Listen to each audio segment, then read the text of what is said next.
All right, today we're going to dive into a really fascinating and honestly often overlooked chapter of Egyptian history. We're talking about a time when a powerful kingdom was forged by outsiders, only to end up crumbling from the inside out. So, our story kicks off with a name you might actually recognize.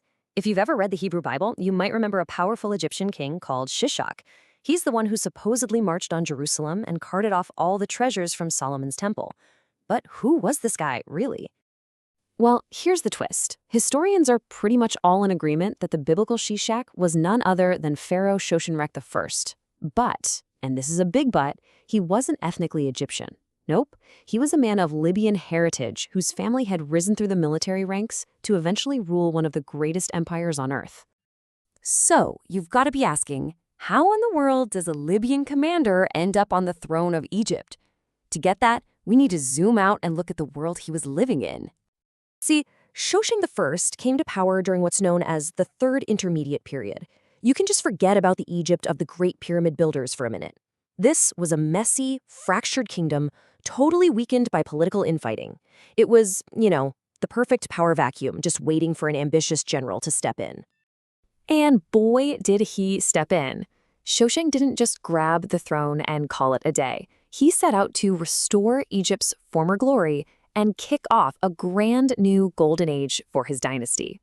So around 945 BCE, Shoshenq founds the 22nd Dynasty. And when he was succeeded by his own son, Osorkon I, it was a smooth, stable transfer of power. It really looked like this new dynasty was building something that was meant to last, finally bringing some order back to the Nile.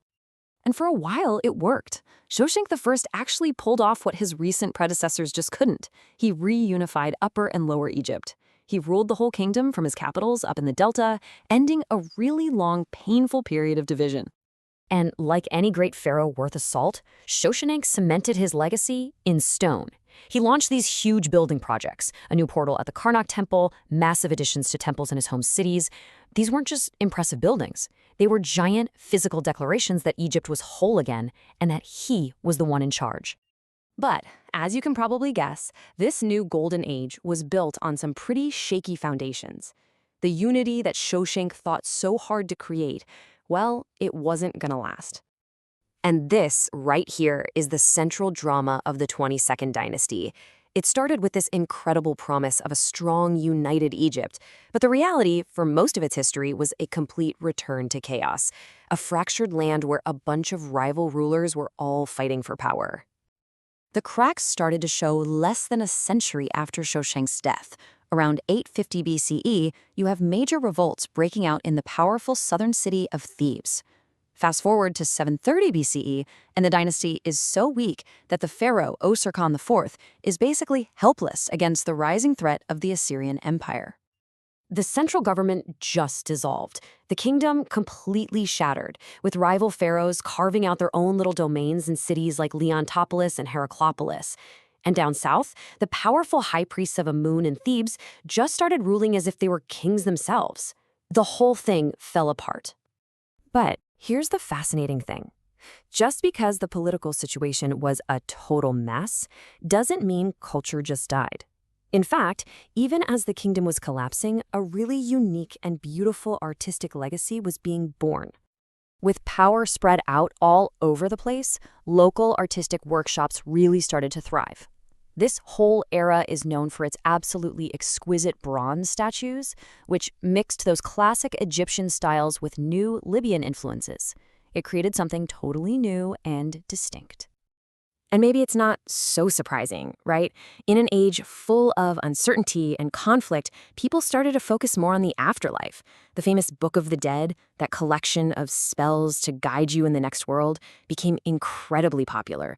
You see all these beautifully illustrated copies being made for anyone who could afford them. So after all that, what's the big takeaway from the 22nd Dynasty? What did they really leave behind?